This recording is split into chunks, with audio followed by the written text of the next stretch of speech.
Today we are going to be reading Cactus Hotel, which is written by Brenda Z. Gluberson and illustrated by Megan Lloyd.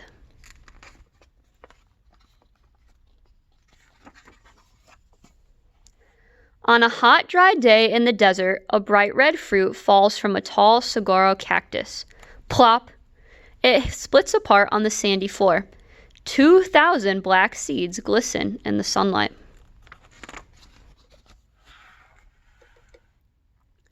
When the air cools in the evening, an old pack rat comes out and eats the juicy fruit. Then he skitters across the sand. A seed left clinging to his whiskers falls off under a palo verde tree. It's a good place for the seed to drop. A spotted ground squirrel looking for something to eat does not see it.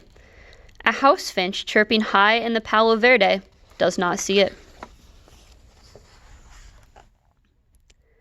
After many dry days, a heavy rain falls on the desert. Soon a young cactus sprouts up from the ground.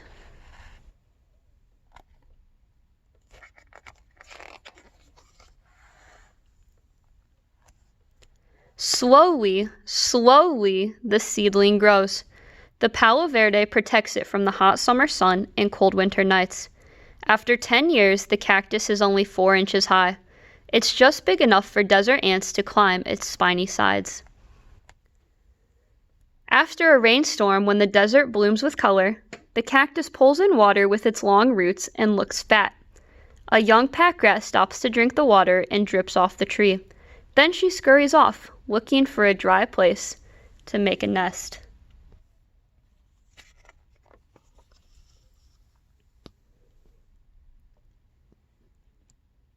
When there is no rain, the cactus uses up the water it has stored inside and looks thin. The palo verde loses its tiny leaves, but there's always some shade for the cactus below. After 25 years, the cactus is 2 feet tall. A jackrabbit cools off beside it and gnaws on the green pulp. But when a coyote moves in the distance, the jackrabbit disappears into a nearby hole.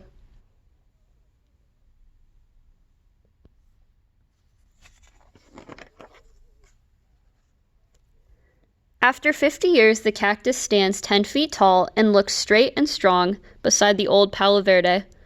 For the very first time, brilliant white and yellow flowers appear at the top of the cactus. Every spring from now on, the flowers will open. They'll open for one night only and then close in the heat of the day. They beckon like a welcoming signal across the desert. At different times of the day and night, birds, bees, and bats come for the nectar.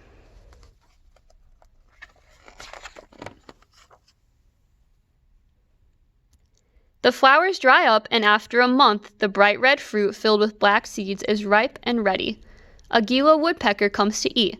He looks around the cactus and decides to stay. He has found the perfect place in the desert to begin a new hotel.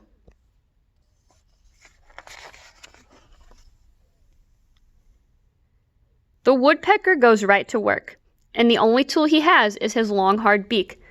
Tap, tap, tap. He bores into the flesh of the cactus. Tap, tap, tap.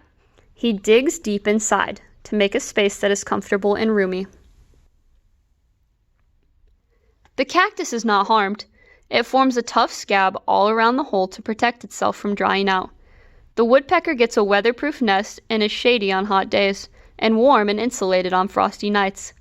The cactus gets something in return. The woodpecker likes to eat the insects that can bring disease to the cactus.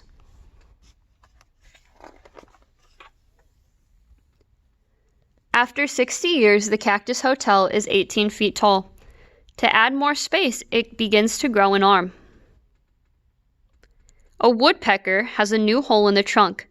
Farther up, a white-winged dove makes a nest on the arm. And down below, an old hole is discovered by an elf owl.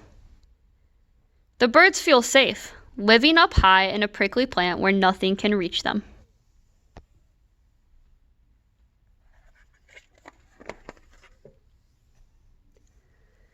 All around the desert, there are holes of every size for ants and mice, snakes and lizards, rabbits and foxes.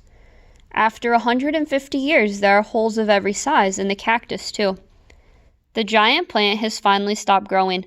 It is 50 feet tall, with 7 long branches. It weighs 8 tons, which is as much as about 5 automobiles.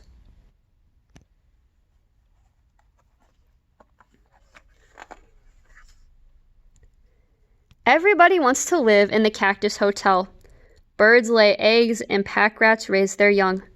Even insects and bats live here. When one animal moves out, another animal moves in, and every spring they come for a special treat of nectar and juicy red fruit.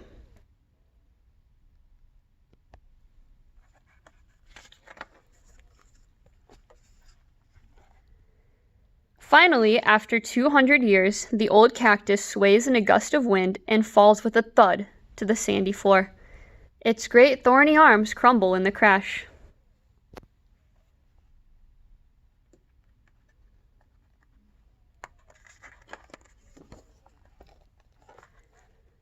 The creatures that lived up high must now find other homes, but those that prefer to live down low move right in. A millipede, a scorpion, and many ants and termites quickly find homes in the toppled hotel. After many months, all that remains are the wooden ribs that supported the cactus while it stood so tall. A collared lizard dashes over the top looking for insects. A ground snake huddles in the shade below. And all around, there is a forest of cacti slowly growing in the desert. Through hot and cold, wet and dry, some will survive long enough to become other cactus hotels. The end.